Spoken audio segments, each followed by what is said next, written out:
올 가정의 달 설교를 계속하고 있습니다. 그동안 어린이 주일 또 어버이 주일 지냈는데 오늘은 가정이 이 땅에 천국의 모델이 되기 위하여 어떻게 해서라도 조금이라도 더 사랑하는 가정이 되기에 무엇이 필요한지 생각하려고 합니다.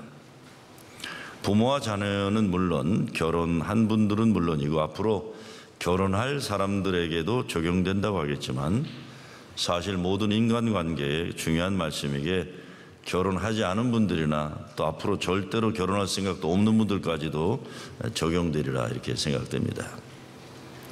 모든 가정의 달 설교의 바탕에는 가정은 하나님이 허락하신 이 땅에서의 천국의 모형이라는 것과 가정은 사랑을 배우는 사랑학교라는 전제가 있습니다. 교회도 마찬가지입니다. 하나님의 사랑을 체험하고 배우고 그 명령에서 순종해서 사랑하는 학교입니다. 그런데 이 사랑이라는 것이 많이 들어서 쉬운 것 같으면서도 어렵고 나아가서 가장 고귀하기 때문에 평생 이 말씀 설교하고 또 설교하고 듣고 또 듣는 것입니다. 제 친구 목사가 오래전 책을 하나 썼다고 주는데 책 제목이 친밀한 부부관계를 위한 회복 여행이에요. 책 제목 밑에 이런 말이 써 있습니다.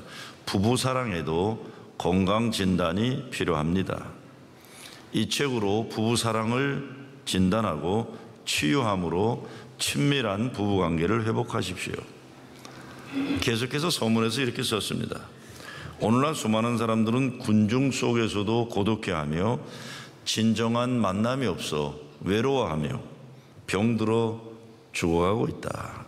더욱이 한 지붕 아래 사는 부부간에도 서로 가슴에 비수를 들이대며 으르렁거리기가 일수이니 이야말로 집, 하우스는 많으나 진정한 가정, 홈은 드문 현실이 아니겠는가 그랬습니다. 여러분의 가정은 어떻습니까? 이런 찬송이 있죠. 주 예수 크신 사랑 늘 말해 주시오.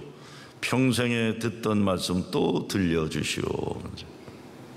저 배지 않는 천국 주 예수 계신 곳 나 밝히 알아듣게 또 들려주시오.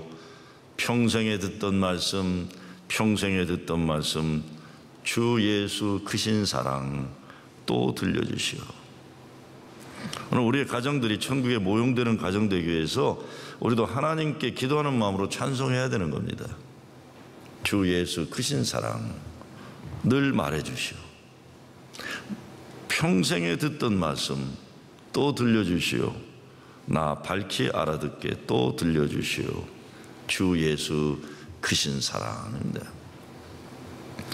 크리스천 투데이 5월달 신문에서 가정 특집을 다뤘는데 미주 한인 가정 불화의 가장 큰 원인이 부부 갈등이 37%, 경제 문제가 28%고 문화 충격이 9%, 신앙 갈등 7%, 마약, 도박, 알코올 중독 7%, 고독과 외로움 6%, 자녀 교육 5%, 질병이 1% 나왔대요. 자녀 교육이 5%밖에 안 나왔어요. 병도 1%예요. 고부간의 갈등이나 언어 장벽은 뭐 한 명씩만 얘기했대요. 별 대단한 것도 아니라는 거예요. 그러니까 기본적으로 가정 문제는 부부 갈등과 돈 문제라는 겁니다. 근데 문제는 문제가 아니라 문제를 해결하는 과정에서 나타난다는 거예요. 다른 것 아닙니다. 여러분 부부가 됐을 때는 싫어서 부부된 사람이 있을까요? 난 싫은데 부부됐다 억지로 이런 사람 별로 없을 거예요. 그렇죠? 자기들끼리 좋아서 부부가 됐는데 가정 문제가 부부가 제일 문제라는 거예요. 부부들이. 왜 그럴까? 다른 건 아닙니다. 문제를 해결하는 과정에 나타나는데 소리 지르고 화내고 무례하게 상대방에게 함부로 하면서 가정 불화로 발전하게 된다는 거예요.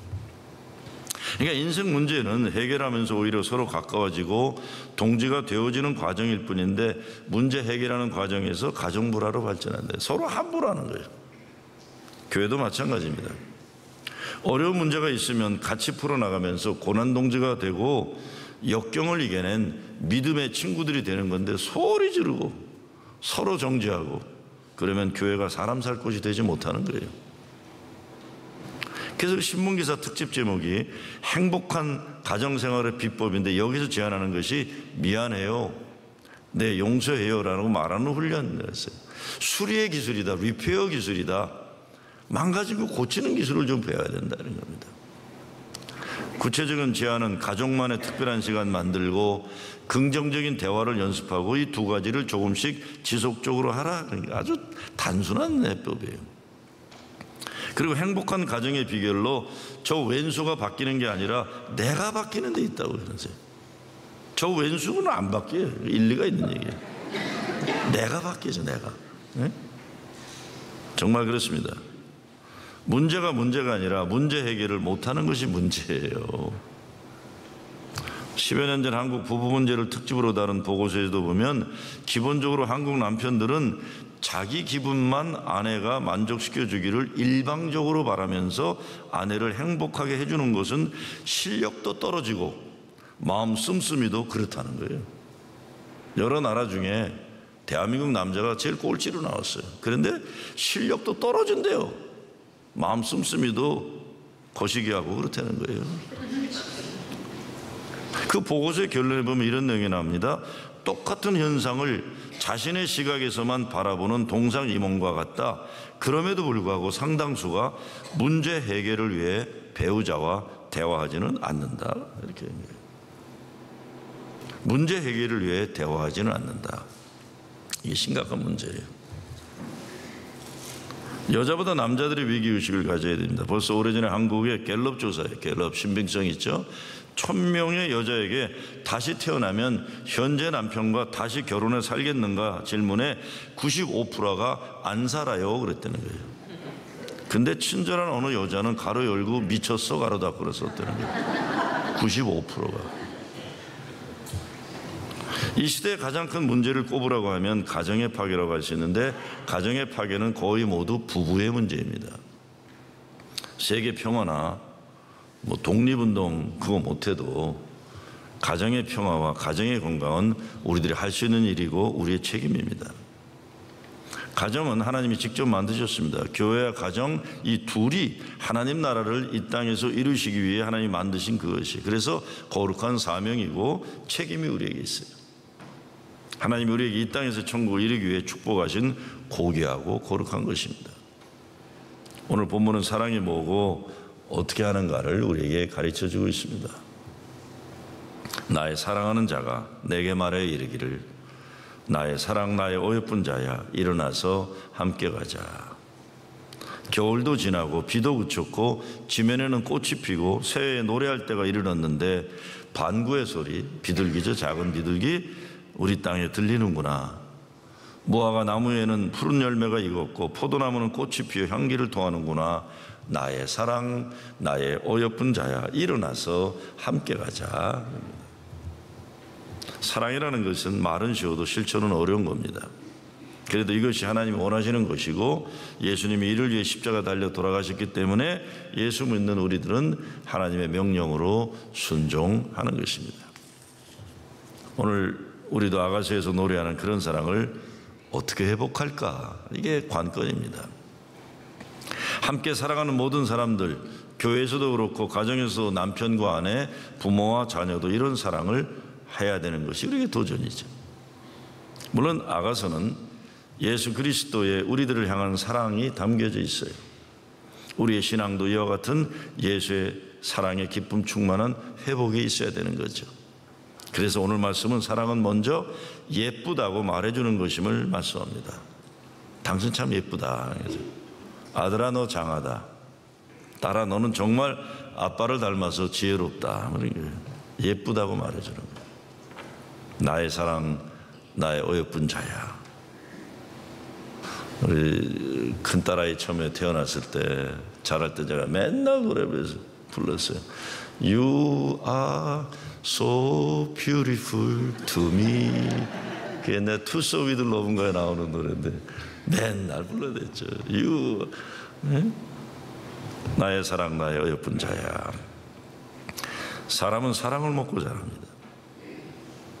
우리 아이들이 무엇을 먹고 자랍니까? 우리 자신들은 무엇을 먹고 살아가고 있습니까? 가장 중요한 건 사랑이죠. 그래서 성경 말씀에 보면 하나님이 우리를 먼저 사랑하셨다고 말하는 거예요. 내가 나를 택한 것이 아니라 내가 너를 먼저 택했다고 말씀합니다. 이사야서 말씀은 내가 너를 지명하여 불렀나니 너는 내 것이라 내가 너를 보배롭고 존귀하게 여기고 너를 사랑하여 쓴즉, 이렇게 말씀. 하나님이 먼저 얘기해 주시는 거예요. 그것만이 아니라 십자가의 사랑이죠. 로마서 말씀대로 아직 우리가 죄인 되었을 때에, 연약할 때에 하나님의 사랑의 확증으로, 완성으로 예수 그리스도 십자가까지 사랑하셨다. 우리는 그 사랑의 열매들이에요. 우리 자녀들이, 남편이나 아내들이 가정에서 이런 사랑을 받지 못하면 다른 데서 사랑받고 존경받기가 쉽지 않은 겁니다. 현실 우리네 삶은 사랑의 격려 확인보다 자기 기준과 잣대로 판단하고 평가하고 정죄하는 일들이 익숙합니다. 정말 문제가 되는 건데, 생각과 경험과 잣대를 절대화하고 나와 다른 사람들에게 대해서 함부로 하는 것, 정당하는 것, 잘못을 쉽게 해요. 제가 얼마 전에도 말씀드렸지만 제가 이제 아이에게 얘기했어요. 우리 아들에게. 나 아빠는 너에 대해서 이래라 저래라 안 하겠다 그랬어요. 내가 이제 너에게 이래라 저래라 안 하겠다. 그 이유는 내가 보니까 네가 나보다 똑똑한 것 같다 그랬어요. 네가 나보다 힘도 세고 영어도 잘하고, 나 이제 너에게 이래라 저래라 안 하겠다. 이래라 저래라 안 해요. 저는 네가 아빠한테 어떻게 살라고 가끔 얘기해 줘라 그랬어요. 저는 우리 부목사들하고 전도사들하고 할 때도요, 제가 이래라 저래라 할 때가 그렇게 많지. 요즘은 자꾸 들어보려고 그래요. 얼마 전에 어느 은퇴하는 목사님이 저한테 오셔갖고 그래도 안 된다, 김 목사가 다 미래를 제시해주고 얘기해준다. 그래서 아유 목사님 그냥 은퇴나 하세요. 네 그랬어요. 난 그런 목회 안 합니다 그랬어요. 나보다 젊은 사람들이 나를 이끌어주도록 도와주는 것만 하는 거지, 지금 30대들이 40대들이 나보다 훨씬 세상을 더 많이 알고 경륜은 있는지 모르지만 이 땅을 살아가는 경험은 그들이 많고 그 노하우가 나보다 월등한데 뭘 내가 이래라 저래라고 살겠어요. 젊은이들이, 성경에 보면 분명히 나와요. 어린이들이 어른을 이끌어 가리라는 말이 나옵니다. 자꾸 이래라 저래라 하는 거 아니에요. 저는 요즘 이런 실수 안 하라고 진짜 혀를 깨물어요. 말 안 하려고 그래요. 내가 말을 많이 할수록 사람들이 나한테 말을 안 해요. 그냥 주일날 설교하면 됐지 뭘 또 자꾸 얘기하겠어요. 내 자녀라도 그렇게 함부로 하면 안 되는 거고, 어느 누구라도 내 기준과 잣대로 함부로 판단하는 것 조심해야 돼. 이거 참 어려워요. 그래서 교회에서도 연세 드신 분들 혀를 깨무셔야 돼요. 말하고 싶은 거 하지 마셔야 돼요. 자꾸 들어보세요. 젊은이들은 어떻게 생각하나. 응? 아무리 좋은 말이라고 해도 부부간이나 자녀의 관계에서도 일방적으로 사람을 억울하게 하거나 인격을 침해하는 말들 함부로 하면 안 돼요. 자꾸 안 오는 거예요. 옆에 사람들이. 함부로 판단하거나 정죄하는 건 아닙니다. 부모라고 해도, 부부라고 해도 그런 못된 짓 할 권리가 없습니다. 사랑이라는 이름 아래 그러면 더욱 안 되고, 하나님 이름 들먹거리면서 그러는 것 더욱 아니에요. 사랑은 사랑스럽다고 말해주는 거예요. 그것만 잘하면 돼요. 우리는 You are so beautiful. If not to me, to God.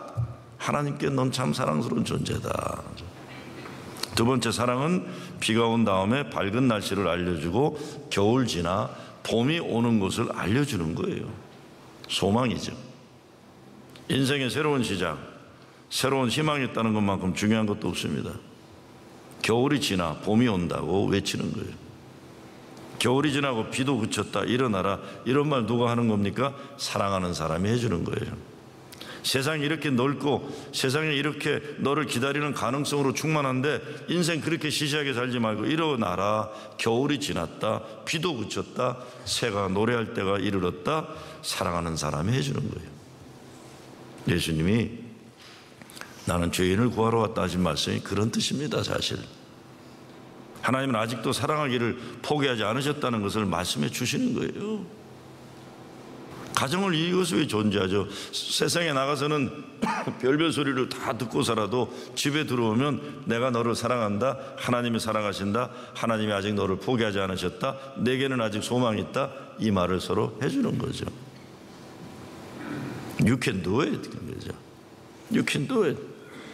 그리고 나의 사랑, 나의 어여쁜 자야, 일어나서 함께 가자. 반복하는 거예요. 사랑은 함께 가는 것이에요.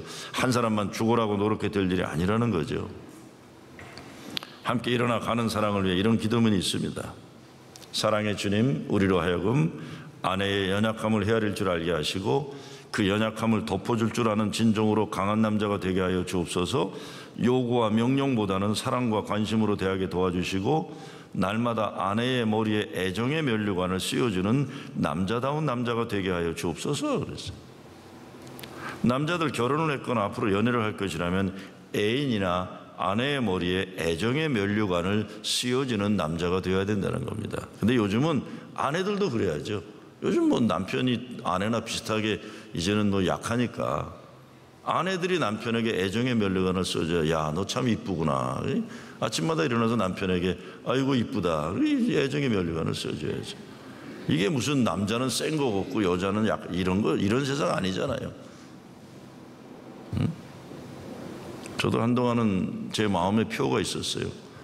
오늘도 와이프에게 야단 맞지 않는 하루 되게 해주시옵소서.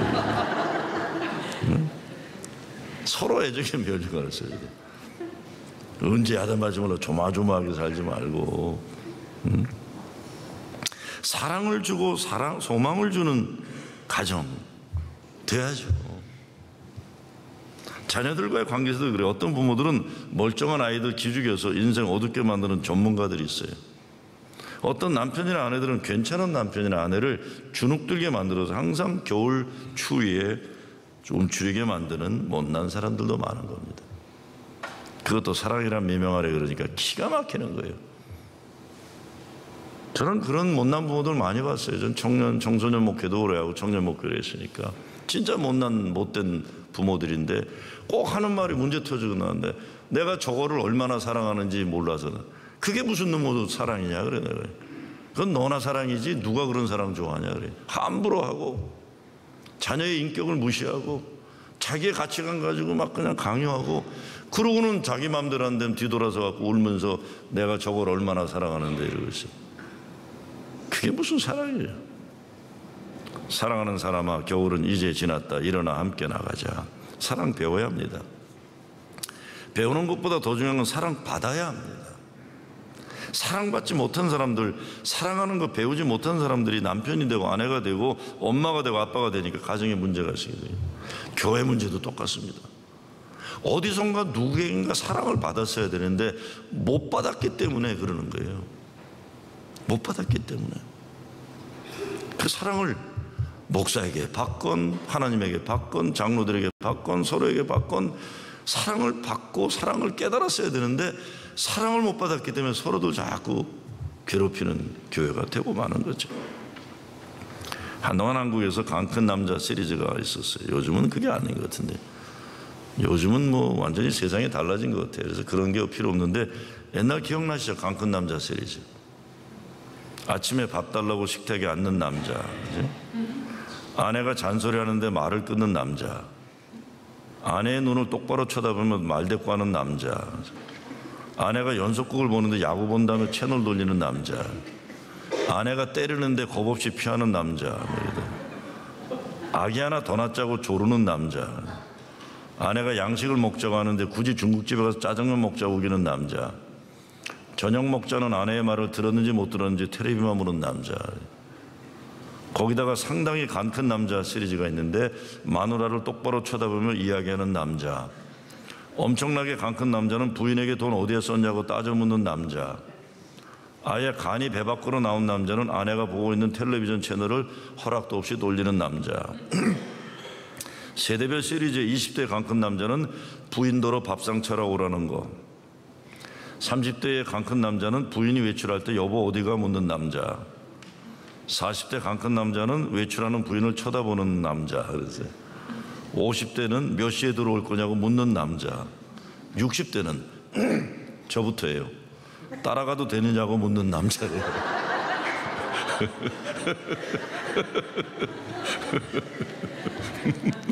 나 따라가도 돼? 그러면 이 강큰 남자라는 거예요. 저도 6학년 됐으니까 따라가도 되냐고 묻는 거죠. 앞으로 제가 처할 상황인지 모르겠어요. 이런 강큰 남자 시리즈는 사실 이것을 웃어넘기면서 IMF 이후에 인생의 현실 어려워진 남자들의 자신감을 회복하려는 역설적인 노력이었다, 이렇게 해설들 하더라고요. 그렇게 풀어넘기고자 하는 거예요, 힘든 걸. 여자나 남자나 모두 자신감이 필요하고 무엇보다 나도 사랑받는 존재라는 사랑의 자신감의 회복이에요. 나도 사랑받고 있구나, 나도 사랑할 수 있구나, 용기의 회복이 필요한 거예요. 그게 안 되니까 자꾸 사람들은 이젠 강아지로 그걸 하려고 그래. 강아지 가지고요. 네? 옛날에 제가 섬기던 교회 은퇴 목사님이 계셨는데 심각하게 찾아오셨어요. 미국 교회 오래 하던 목사님인데 심각하게 오셔가지고, 김 목사, 우리 집사람 좀 위로해줘. 나는 위로가 안 되네.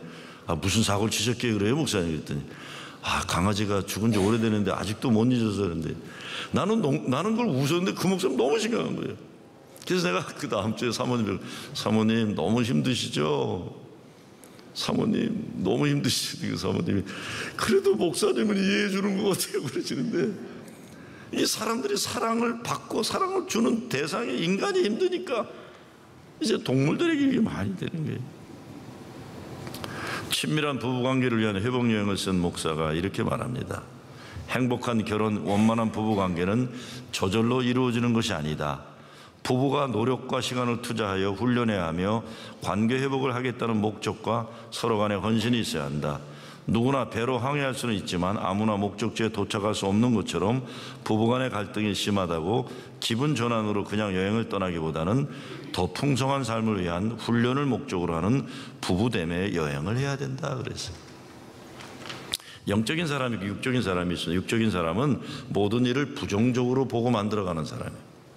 눈에 보이는 것으로만 판단하며 살아가는 사람이에요. 반면에 영적인 사람은 인간의 현실을 넘어서 우리를 불러주시는, 우리를 세워주시는 하나님의 세계를 알기 때문에 긍정적인 사람들입니다. 성경 창세기 보면 그래서 하루가 생기는 것을 설명하면서 저녁이 되고 아침이 되니, 그러니까 이게 성경적인 인생관이에요. 아침에서 저녁이 되는 게 아니라 저녁 같은 지치고 피곤한 인생에서 새로운 시작, 새로운 소망을 담으면 아침이 삶을 가는 거예요. 그래서 아침에 일어나면 아침이 왔다, 주님 감사합니다, 새로운 하루를 주시니 감사합니다. 여러분의 가정을 성경적으로 봐야 됩니다. 사랑하는 사람아, 겨울은 이제 지났다. 일어나 함께 나가자. 그죠? 세 번째, 사랑은 일어나서 함께 가자 말하는 거예요. 함께 하나님이 우리를 택하여 주신 그 거룩한 목적을 위해 함께 동역하는 겁니다. 인생에 목적이 없는 가장 불행한 가정이에요. 가정의 목적이라는 것이 자기들끼리만 잘 먹고 잘 사는 것이라면 불행한 가정이에요. 동물의 왕국을 봐도요, 짐승들도 자기 가족은 대부분 잘 챙기더라고요. 가정은 하나님이 우리 창조의 목적을 위해 교회와 마찬가지로 세우신 이 땅에 하나님이 주신 거룩한 곳이에요. 공동의 목표를 향해 함께 가는 게 가정인 거죠. 존 웨슬리 목사님의 어머니 수잔나는 19명의 자녀를 키웠어요. 근데 수잔나는 늘 자녀들에게 이렇게 말했다고 합니다. 내가 너희들을 키울 때는 한 가지 목적이 있었다. 그것은 너희들로 하여금 하나님과 이웃에 대한 의무를 다하게 하는 것이었다 그랬어요. 11명의 자녀를 키우면서 존 웨슬리 어머니는 너희들로 하여금 하나님과 이웃에 대한 의무를 다하게 하는 것이었다. 내 새끼 잘 되만이 아니에요. 하나님에 대한 의무, 이웃에 대한 의무를 하는 것이었다. 여러분의 가정은 지금 무엇을 함께 바라보고 있습니까? 여러분의 가정에서는 지금 어떤 거룩하고 아름다운 공동의 목표가 있는 것입니까? 오늘 본문에서는 새들이 노래할 때와 비둘기의 노랫소리가 이 땅에 들린다고 했습니다. 이 세상을 좀 더 밝고 평화스러운 땅으로 만들어가기 위해 함께 가자는 거예요. 일어나서 이 땅에 신음하는 사람들에게 노래를 들려주는 일, 이 땅의 분쟁과 전쟁 때문에 아픔당하는 사람들에게 비둘기의 노래를 들려주는 일을 하는 거예요. 오늘 이 시대의 문제는 물질의 부족이 아닙니다. 사랑에 메말라 있고 아름답고 거룩한 일에 메말라 있는 거예요. 새들이 노래하는 땅, 비둘기가 노래하는 땅을 만들기 위해 온 가족이 일어나 함께 가는 가정이 되시길 주의 이름으로 축원합니다. 세상에서 가장 행복한 사람은 누구인가라는 질문의 궤태는 왕이든 백성이든 자기 가정의 평화를 찾을 수 있는 사람이 가장 행복한 사람이다 그랬어요. 진정한 가정의 평화는 성숙한 사랑의 회복이 있을 때 가능합니다. 오늘 아가서 말씀을 보면 여러분의 꺼진 첫사랑의 불을 회복해야 돼요. 이왕 같이 살 건데 노력과 헌신과 훈련을 통해 회복하고 개선하고 발전시켜서 행복한 가정을 이루는 거예요. 사랑의 회복 필요는 부부간에서만이 아니라 부모 자녀도 마찬가지고 모든 인간관계에서 필요한 것이에요. 교회에서도 주님의 첫사랑을 회복하는 거죠. 저는 결혼 주례를 할 때마다 가장 많이 인용하는 말 중에 유대랍비 브리크너의 말을 가장 많이 인용해요. 결혼의 성공은 자기의 기대에 꼭 맞는 사람을 찾는 데 있지 않고 나 자신이 바로 꼭 맞는 사람이 되는 것이라는 거예요. 내가 맞는 사람이 돼야 돼. 교회도 가정도 내가 하나님이 기뻐하는 그 사람이 돼야 되는 게, 교회가 나를 만족시키는 그거는 평생 고생합니다. 내가 노력해야죠. 문제를 찾으려면 서로 한이 없어요. 그래서 결혼 전에는 두 눈을 뜨시오, 그러나 결혼 후에는 한 눈을 감으시오. 한 눈을 감고 봐주는 거예요. 사람들이 싫어하는 사람들의 유형 가운데 하나가 자기는 잘못이 하나도 없는 듯이 행동하고 남의 잘못을 늘 들춰내는 사람이에요. 이런 사람 만나면 피곤하죠. 그렇죠? 이런 남편, 이런 아내하고 사는 거 피곤한 거예요. 교회도 이런 사람들이 있으면 교회 피곤해요. 나는 아무 잘못 없다. 누가 잘못해나 이게 리스트 작성하는 사람들이 있어요. 다니면서. 창세기 말씀에 보면 하나님은 아내를 남편의 돕는 베풀이다. 그건 뭡니까? 남편이 모자라니까, 연약하니까 강한 사람이 돕도록 해준 거예요. 같이 연약하니까요. 서로 돕도록. 그래서 부부끼리는 서로 연약함을 인정하고 오히려 그것을 존중하고 살아가면서 하나님이 세워주는 그 길로 같이 가는 거죠. 어느 장로님이 사업에 실패를 했어요. 빚을 많이 지고. 그러니까 믿음마저 흔들렸어요. 교회를 가도 마음이 편치가 않고 교인들 보기도 민망해요. 사업이 망하고 나니까. 그 아내에게는 물론 아이들에게도 미안하고 면목이 없어요. 하루 너무 마음의 괴로움이 몰려와서 집에 못 들어가고 밤늦게까지 거리를 헤맵니다. 마음의 고통이 심해지면서 아주 이대로 집을 나가버릴까, 여기서 끝내버릴까, 이런 아주 극단적인 생각까지 하게 됩니다. 그러다가 결국 새벽에 집에 들어오고 말았어요. 집에 와보니까 집 안팎에 불이 환하게 켜 있는 거예요. 부인이 자지를 않고 기다리고 있다가 남편을 맞이합니다. 아내가 이렇게 말합니다. 내가 당신에게 꼭 할 말이 있어. 내가 먼저 하나님께 기도드리고 말씀드려야 될 것 같아요. 그래요. 근데 부인이 새벽녘에 찾아온 남편을 앞에 놓고 기도를 한 다음에 남편 장로에게 이렇게 말합니다. 온 세상 사람들이 당신을 보고 모두 손가락질을 해도 나는 당신의 진실을 믿소. 비록 부도가 나서 많은 빚을 졌지만 당신의 진실까지 부도가 났지 않았어. 당신은 결코 나쁜 사람이 아닌 것만 아니라 당신이 반드시 일어난다는 건 나는 확신합니다. 그 옛날 욥이 다시 하나님의 축복을 받아 일어난 것처럼 당신도 하나님의 축복과 은혜 가운데 다시 일어날 것을 나는 믿어요. 그리고 나는 변함없이 당신을 지금도 사랑합니다. 그 어느 때보다도 지금의 당신을 가장 뜨겁게 사랑합니다. 그리고 오늘까지 변함없이 살아온 당신을 존경합니다. 남편이 눈물을 흘리고 자기도 모르게 장로님은 자기 아내 앞에 고개를 숙여가며 절을 하고 맙니다. 그리고 함께 기도하고 울고 새벽을 맞이합니다. 이것이 예수 믿는 사람들 안에 가지는 하나님에 대한 믿음이 있기 때문에 가지는 부부의 사랑이 거죠. 우리 실력만으로, 우리의 눈에 보이는 현실만으로 우리 삶을 판단하면 다 무너져서 일어나지 못해요. 근데 우린 죽음을 이긴 부활의 승리를, 예수를 믿기 때문에 우리를 포기하지 않고 사랑하는 하나님을 믿는 그 사랑으로 살기 때문에 내 능력이 아니라 그분의 능력이 날 일으켜 주시기 때문에 가정도 가정을 지킬 수 있는 거예요. 못난 남편도 내가 사랑해야 할 인생의 숙제예요. 못된 아내도 내가 끌어안고 살아야 할 하나님이 나에게 주신 인생의 훈련입니다. 제가 아틀란타 있을 때 제 선배 어른 중에 박성영 목사님이라고, 아마 이승훈 목사님하고 동기셨나 그랬어요. 세상 떠난 지 오래됐어요.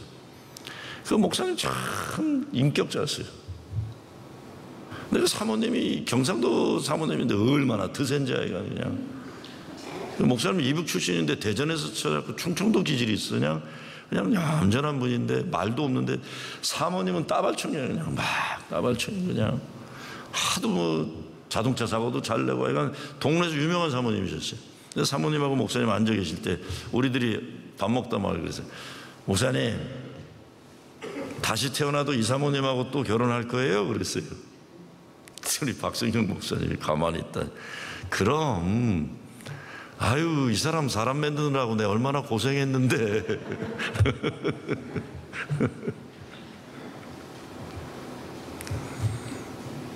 일찍 가셨는데 뉴욕에 있는 어느 목사님이 그 목사님 추모 책을 내면서 내가 그 박 목사님 동기인 줄 알고 저한테 추모사를 부탁해서 내가 써드렸어요.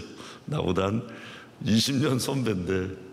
그래서 그 책 읽은 분들은 내가 그 목사님하고 감신 동기인 줄 아시는 분들이 많더라고요. 근데 그 목사님 참 인격자신데 기억나요. 야, 사모님이 얼마나 그냥 따다다니 나팔을 이렇게 부셔도 가만히 계시. 근데 지금도 난 기억이 나요. 벌써 15년 되는데. 그럼 이 사람하고 살면서 사람 만드느라고 얼마나 고생했는데, 아이고 나 이 사람하고 또 살지. 오랫동안 남편이 하는 일이 도무지 마음에 안 들었던 부인이 기도를 합니다. 자기는 남편이 꼴 보기 싫어 사랑하기 싫은 마음이지만 그래도 예수 믿으니까 기도해요. 하나님, 내 남편 좀 사랑해 주세요. 다른 남편들 사랑하듯 제 남편도 좀 사랑해 주세요. 다른 남편들에 대한 사랑의 100분의 1 아니 1000분의 1만이라도 내 남편 사랑해 주세요. 그러면 제가 남편을 변화시킬 수 있을 것 같아요. 그래요. 기도를 열심히 하는데 하나님이 음성을 들려주세요. 여인아, 네가 뭔가 잘못 알고 있는 것 같다. 네 남편은 네가 사랑해라. 변화는 내가 시키마. 그래. 응? 우리에게 주어진 사명은 사랑이에요. 사랑하기 어려운 존재를 사랑하는 거, 이게 주님이 우리에게 요구하시는 사랑이에요. 사랑이 최고예요. 사랑이 우리 인생에 주어진 가장 큰 도전이고, 믿음의 가정은 사랑을 회복하는 가정입니다. 이 사랑으로 이 땅에서 천국을 이뤄가는 여러분의 가정 되시길 주의 이름으로 축원합니다. 아버지 하나님 감사합니다. 못나고 부족하기 때문에 돕는 배풀로 서로를 세워주셨고, 나 혼자 살기도 힘들고 버거운데 자식들까지 사랑할 수 있도록 허락하셨고, 그것도 모자라서 하나님은 교회라고 여기에서 사랑하라고, 예수의 사랑을 배우고 예수의 사랑을 실천하라고 우리를 교회로 묶어주신 은혜 감사드립니다. 내 힘이 아니라 성령의 능력 가지고 할 수 있게 도와주시고 십자가 보혈의 은혜를 의지해서 서로 사랑하게 하여 주시옵소서. 예수 그리스도의 이름으로 기도드리옵나이다.